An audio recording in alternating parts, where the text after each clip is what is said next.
यह ग्रीनलैंड है, दुनिया का सबसे बड़ा और मिस्टीरियस द्वीप जो अनेक वर्षों से दुनिया का सबसे महत्वपूर्ण द्वीप बनने जा रहा है। अधिकांश लोग ग्रीनलैंड के बारे में नहीं जानते क्योंकि इसकी अद्वितीय स्थिति और मौसम की वजह से यह हमारे इतिहास में अदृश्य रहा है। देखने में यह मेक्सिको से भी बड़ा है, लेकिन इसकी जनसंख्या केवल 56,000 है और यह सारी जनसंख्या वेस्टर्न और सदर्न कोस्टल लाइन पर ही रहती है। अब इसकी सबसे मुख्य वजह यही दिखती है कि लगभग 80% ग्रीन है, लेकिन बहुत जल्द सब कुछ बदल जाने वाला है। यह बर्फ से ढका हुआ द्वीप जो सदियों से अनजान रहा है, अब दुनिया की बड़ी ताकतों के लिए एक बहुत ही महत्वपूर्ण स्थान बन गया है। अमेरिका ने 2020 में ही यहाँ अपना कंसुलेट फिर से खोल दिया है। चीन ग्रीनलैंड में एयरपोर्ट बना रहा है और नाटो अफसर बार बार ग्रीनलैंड जा रहे हैं। आखिर में ऐसा क्या हो रहा है जिसने ग्रीनलैंड को इतना महत्वपूर्ण बना दिया है? आइए इस सवाल का उत्तर जानते हैं। जो भी समुद्रों को नियंत्रित करेगा वही दुनिया पर शासन करेगा, और पिछले कई 100 वर्षों से ऐसा ही हो रहा है। जो किसी ने दुनिया के समुद्रों को नियंत्रण में रखा, उसी ने दुनिया पर राज किया। लेकिन हमारी दुनिया में एक समुद्र ऐसा भी है जिसे किसी ने नियंत्रित करने की कोशिश नहीं की, और वह है आर्कटिक महासागर।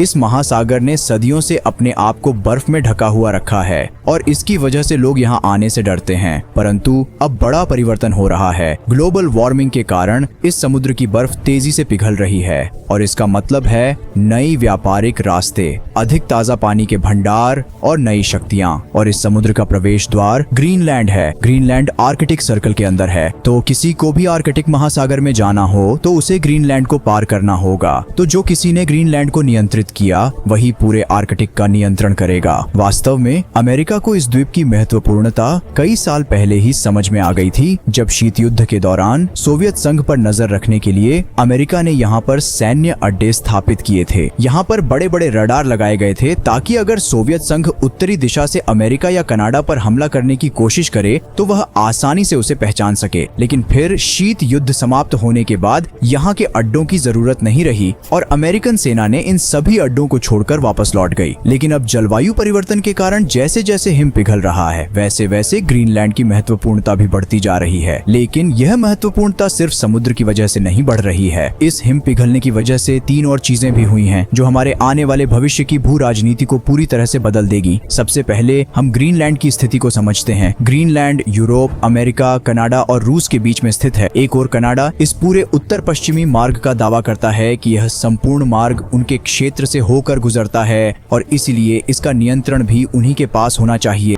इसके बाद आता है रूस, जो आर्कटिक महासागर से लेकर उत्तरी ध्रुव तक पूरे क्षेत्र पर नियंत्रण का दावा करता है और इसीलिए उसने इस पूरे क्षेत्र पर अपने सैन्य अड्डे बना रखे हैं। लेकिन कुछ साल पहले रूस ने भी इस महासागर पर अपना झंडा लगा दिया था। पूर्वी एशिया यूरोप और उत्तरी अमेरिका के बाद पूर्वी एशिया यूरोप और उत्तरी अमेरिका के बीच समुद्री व्यापार की दूरी बहुत कम हो जाएगी। ठीक उसी तरह जैसे पूर्वी एशिया और यूरोप का अधिकांशतः व्यापार स्वेज नहर के माध्यम से होता है, तो यह आसानी से इस मार्ग से होगा क्योंकि यह मार्ग इससे बहुत छोटा है और क्योंकि यह मार्ग रूस के नियंत्रण में होगा तो वह इस व्यापार मार्ग से बहुत पैसा कमाएगा। और इसी कारण अमेरिका अरबों $1 के आइस ब्रेकर जहाज इसलिए बनाए जा रहे हैं ताकि इसकी नौसेना पूरे आर्कटिक क्षेत्र में गश्त कर सके और वह इस क्षेत्र को नियंत्रित कर सके। तो चीन, जो कि पूरी तरह से गैर आर्कटिक देश है, का मतलब है कि चीन की आर्कटिक महासागर के साथ कोई सीमा नहीं है, लेकिन फिर भी चीन इस पूरे क्षेत्र में बहुत सक्रिय है और इसकी एक वजह पोलर सिल्क रोड है। ग्रीनलैंड के इस छोटे से शहर नरसैक में दुनिया के 25% दुर्लभ पृथ्वी खनिज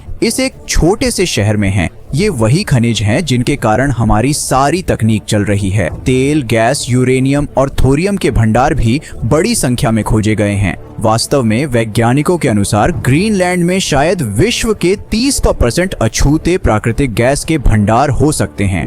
ह्यूजेस द्वारा 10 सदियों से यह बर्फ अपने नीचे की खजाना छुपाए हुए थी, जो अब बाहर हैं। हो गया है। ग्रीनलैंड डेनमार्क के अधिकार में है, लेकिन इसकी खुद की स्थानीय और स्वतंत्र सरकार भी है और यह संयुक्त राज्य अमेरिका और चीन सीधे अपने लाभ के लिए इस सरकार पर दबाव डाल रहे हैं।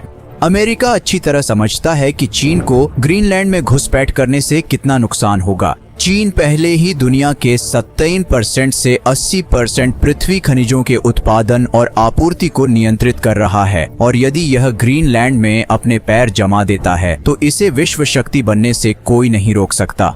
बाकी दुनिया से स्थिति में पिछड़ा हुआ पहाड़ों और बर्फ की वजह से अधिकांश यात्रा उनके खुद के छोटे हवाई जहाज, हेलीकॉप्टर्स और नौकाओं या बर्फीले कुत्तों के द्वारा की जाती है। 2017 में ग्रीनलैंड के प्रधानमंत्री ने चीन जाकर एयरपोर्ट निर्माण के लिए उनसे पैसे का अनुरोध किया। चीन पहले से ऐसे अवसर की तलाश में था, इसलिए उसने तुरंत हाँ कह दी। लेकिन यह सौदा ने एक खतरे की घंटी अमेरिका में बजाई। अमेरिकी सरकार ने तुरंत ग्रीनलैंड पर दबाव डालने के लिए डेनमार्क पर दबाव डाला, इस सौदे को रद्द करें, और ग्रीनलैंड के चीन ने भी ऐसा ही किया। समझौता खत्म हुआ और फिर चीन की जगह डेनमार्क ने इन एयरपोर्ट्स को फंडिंग की करना शुरू कर दिया और जाहिर है कि अमेरिका डेनमार्क को यह पैसा दे रहा है। इसी तरह चीन के पास पहले से ही ग्रीनलैंड के दुर्लभ पृथ्वी खनिज थे। जब वह ग्रीनलैंड के साथ जंग और मेरा नेतृत्व करने के लिए उस पर नजर रखता था, इन माइनस के मालिक होने के तुरंत बाद एक सौदे पर हस्ताक्षर किए अचानक चीन के साथ सौदा समाप्त हो गया और फिर इन माइनस का स्वामित्व हुआ। सभी को साफ करने के लिए संयुक्त राज्य अमेरिका से $650 मिलियन का चेक प्राप्त हुआ। इस डील के खत्म होने के पीछे किसका हाथ था? तो अमेरिका भरा हुआ था। चीन कोशिश कर रहा है कि वह इस द्वीप में प्रवेश न करे। इसी तरह संयुक्त राज्य अमेरिका ने भी फ्रेंडली ग्रीनलैंड में अपनी state of the art military बनाई।